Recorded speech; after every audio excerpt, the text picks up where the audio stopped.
अस्सलाम वालेकुम वरहमतुल्लाहि वबरकातुहू। आज जो हम टॉपिक समझने जा रहे हैं वो है मॉलिक्यूलर मैथ। ये हम मॉलिक्यूलर मैथ को कैसे कैलकुलेट कर सकते हैं आज हम वो पढ़ेंगे। सिंपल डेफिनेशन जो है हमारे पास वो ये है, sum of all atomic masses of all the atom in the molecule.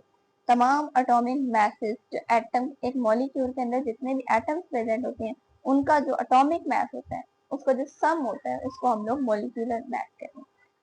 अब हम इसको कैसे कैलकुलेट करेंगे वो मैं आपको सिखाती हूँ। For example how to calculate it. सबसे पहले तो हमें कैलकुलेट करना है। अब कैसे करेंगे, सबसे पहले हम लोग कोई भी जो है अपना कोई भी मॉलिक्यूल ले लेते हैं, कोई भी कंपाउंड ले लेते हैं। फॉर एग्जाम्पल वाटर मॉलिक्यूल हमारा जाना पहचान, ठीक है, वाटर मॉलिक्यूल। अब वाटर मॉलिक्यूल को और से देखें, इसके अंदर दो हाइड्रोजन प्रेजेंट है और एक ऑक्सीजन है। सबसे पहले तो हमें पता होना चाहिए कि हाइड्रोजन का हमारे पास एटॉमिक मास क्या होता है।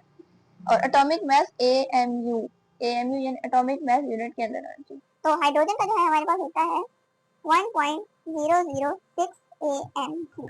तो atomic mass of hydrogen is 1.00 AMU and of atomic mass of oxygen is 16.00 AMU।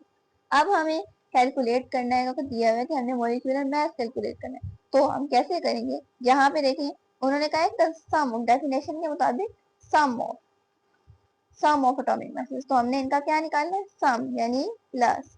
अब कैसे करेंगे, सबसे पहले ये हाइड्रोजन और ऑक्सीजन। हाइड्रोजन कितने हैं हमारे पास, two into atomic mass of hydrogen कितना है 1.006। इसके बाद क्या करना है हमने, सम सम ऑक्सीजन का एटॉमिक मास 16। ये हमारे पास निकल आएगा वाटर का, क्या निकला है 2 × 1.006 प्लस 16। अब according to BODMAS rule इसको सॉल्व करेंगे। हमारे पास यहाँ पर आंसर आ जाएगा 18.016 AMU एटॉमिक मैथ यूनिट। इस तरह हम लोग जो है अपना मॉलिक्यूलर मैथ किसी भी कंपाउंड का कैलकुलेट करते हैं। अब मैं आपको एक और कोई और कंपाउंड जो है करके दिखा देती हूँ। For example carbon dioxide. चलिए, अब कार्बन डाइऑक्साइड में जो हमारे पास कार्बन है उसका एटॉमिक मास जो होता है वो होता है 12.01 AMU। और जो ऑक्सीजन है उसका अभी मैंने आपको बताया कितना होता है 16.00 AMU। अच्छा, अब हमारे पास कितने ऑक्सीजन प्रेजेंट है, 2। अब हमने कार्बन डाइऑक्साइड का मॉलिक्यूलर मास फाइंड आउट करने